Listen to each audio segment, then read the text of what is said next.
Hello, my name is Daniel King from the Little Angel Theatre, and today I'm going to read you a story called Odysseus and the Cyclops from the book The Odyssey by Homer. Are you ready? Let's begin.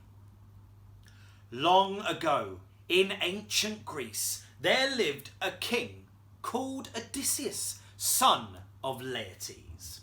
Odysseus was king of Ithaca, a Greek island. Odysseus had spent 10 years fighting in the Trojan War. After the war, Odysseus and his men set sail home from Troy back to Ithaca.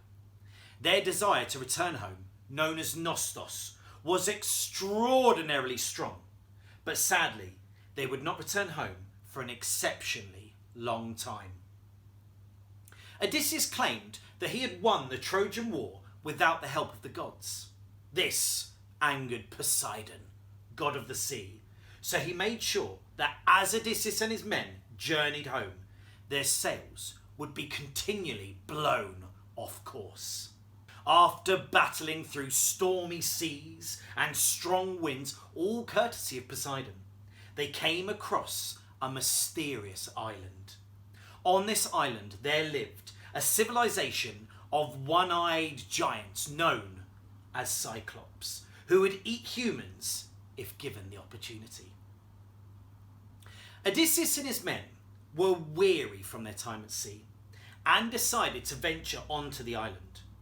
While exploring the island cautiously, they soon discovered an uninhabited cave and, within it, a feast of food and drink.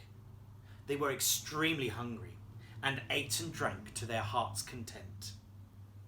After devouring such a large feast, they all became very tired and eventually fell asleep in the cave. Unknown to Odysseus and his men, this was not an uninhabited cave. Whilst they slept, a Cyclops, known as Polyphemus, son of Poseidon, returned to his cave with his flock of giant sheep. Once his flock were inside the cave, Polyphemus rolled a huge stone in front of the cave entrance to seal it shut.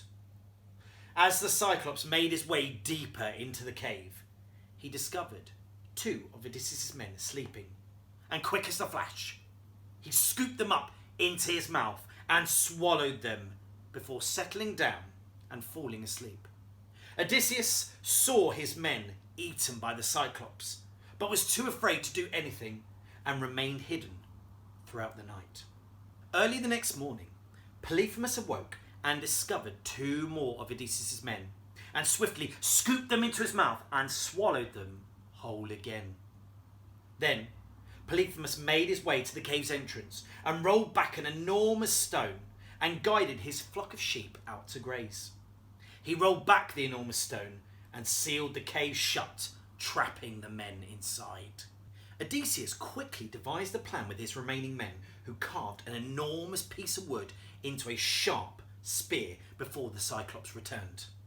Later that day, when Polyphemus eventually returned to the cave, he rolled back the stone and guided in his flock of giant sheep before rolling the stone back to seal the cave shut. As he made his way deeper into the cave once more, he discovered two more of Odysseus' men, and as before, swiftly scooped them into his mouth and swallowed them whole again. This time, Odysseus chose not to keep quiet and found the courage to speak up to the Cyclops and attempt to make peace with him. Odysseus offered Polyphemus some strong wine, which he had brought with him to the island. Polyphemus had never drunk wine before and kindly accepted the gift, but as he drank it, he found that it quickly went to his head and made him feel tired and drowsy. Before falling asleep, Polyphemus thanked Odysseus and asked him what his name was. Odysseus told the Cyclops that his name was No Man. Once Polyphemus fell into a deep sleep, Odysseus and his remaining men took the spear they carved and heated up the sharp end over a hot fire. As soon as the spear tip was hot enough, the men charged the Cyclops and drove it into his eye and blinded Polyphemus, who awoke and shouted in pain. Other Cyclops living on the island, awoken by the shouts, came to the outside of Polyphemus' cave and asked, "What has happened? Who has done this to you?" Polyphemus, still in pain, replied to the Cyclops outside the cave, "No man has done this to me.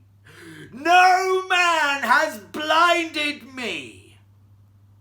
Confused by Polyphemus' reply, the other Cyclops returned to their homes. The next morning, Odysseus and his remaining men knew that now was the time to make an escape from the cave, so they devised another cunning plan. The men tied themselves to the bellies of Polyphemus' flock of giant sheep. When Polyphemus awoke, still angered and blinded, his first thought was to let his giant flock of sheep out to graze.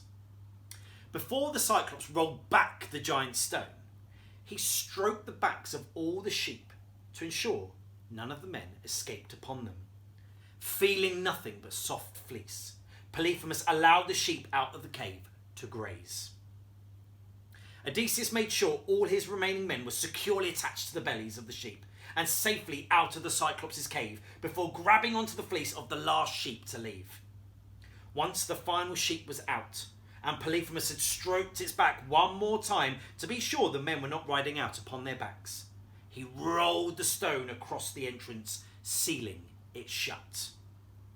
Once the men were safely away from the cave and the Cyclops, Odysseus quickly set about untying them from the bellies of the giant sheep and began racing to their ship. Once aboard, they hurriedly set sail for sea. Soon enough, Polyphemus realised that his prisoners had escaped from his cave, and he blindly made his way towards the coast.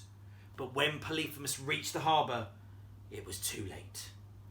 As Odysseus sailed away, Odysseus called out to Polyphemus, laughing and telling him, "Ha ha ha! No man but Odysseus has blinded you and fooled you." The end.